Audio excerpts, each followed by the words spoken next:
Hello everybody, it's Chibi, and today I'm going to be doing a review on RWBY. Now, I don't know if I'm the only one, but I did not know RWBY was going to be on break last week. And then when I found out it was on break last week on Thursday, I'm like, shit. Because I wanted to see what was going to go down, because, you know, last episode left us on a really good cliffhanger. And so I'm glad RWBY's back on track. We finally got this episode going on, and this episode, for the most part, is very good. Now, I don't know if I'm the only one, but I really enjoyed the first fight. The fight between Mercury and Nikos, that was a really enjoyable scene in this entire episode. The big thing that I really noticed from this episode that actually kind of shocked me was Mercury's ability to understand the powers that Nikos was using in the fight. For instance, okay? He was able to tell what type of power she was using against him. Like, you know, manipulating his boot to where it would throw it off course and stuff, and kind of, you know, determining the fate of where it goes. I really like how that was slightly explained in this, and it really just reminds me of a couple things of different characters I've seen in anime and manga. And that is something I am really enjoying about Rooster Teeth from this season of RWBY. They're doing a good job of really making these characters more lifelike, giving them more personality, making them more complex and stuff like that. Because Mercury, being able to actually understand what the enemy is doing against him while he's fighting, really good trait to have, and it's not something that normal people could probably have. So it shows you how badass of a character he possibly is later on down the road, and how big of a threat he is to RWBY's gang and everybody else. So besides that, also, I enjoyed the entire gladiator part of Nikos just fighting with a freaking shield, dodging all that slow motion. Oh my god, that's fucking good, and it was epic. It looks so freaking good. Now, before I get into the CGI, we'll just talk about this episode first, okay? So, pretty much the episode, for the most part, first little section of it was that fight, and then it goes over to Blake just being overtired, like she's way too exhausted, and she keeps looking at the stuff of what's going on with White Fang and Torchwick, and she's just not getting any rest. And I love the attention to detail Rooster Teeth tried to do in this episode. They really made Blake look really tired. You saw like the bags under her eyes, and it really added some different characteristics to this series. Now, one thing though, with Blake being tired, I really have to say this right now, okay? I don't know if it's just me, but Blake, I love you as a character, okay? I love your ears, they're cute.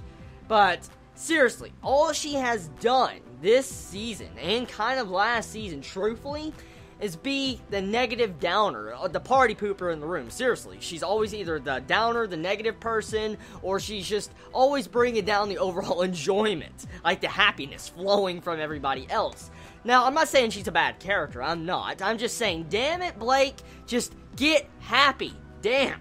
Okay, now that I got that out of the way, Weiss.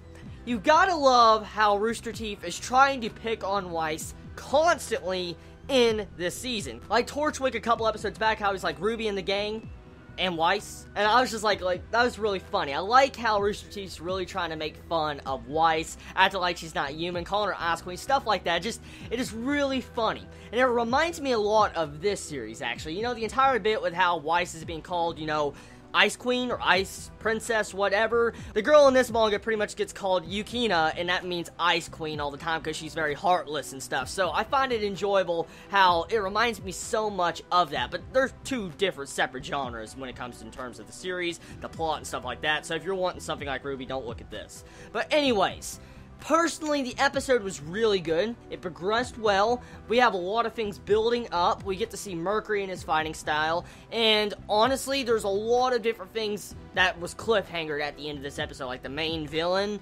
trying to do dastardly deeds, pretty much trying to figure out who she wants to take out in sheer power or will. And it seems like we might have a very good villain this season of RWBY.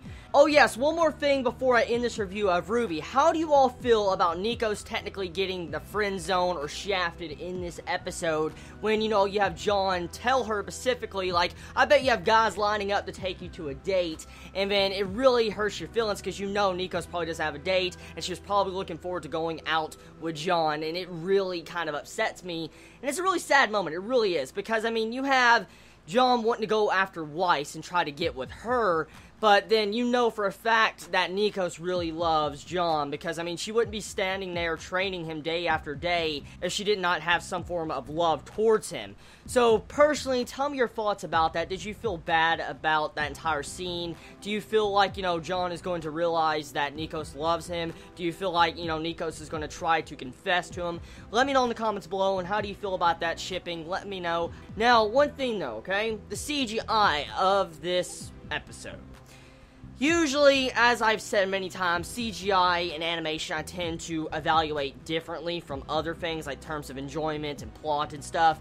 The CGI of this episode was a lot better than some things I've seen from previous episodes of Season 2, but I feel like there was a couple of little CGI fails in this episode. For one thing, when you see Blake get up out of the seat when she's all tired and all that, you notice the animation, it looks just so fast. Like, she gets up, like, unlifelike. It just looks unlifelike. And then there was an entire scene with Nikos when she's fighting, her hair clips inside of her face. If you look closely, you'll see her hair clip in her face, and that really is kind of distracting.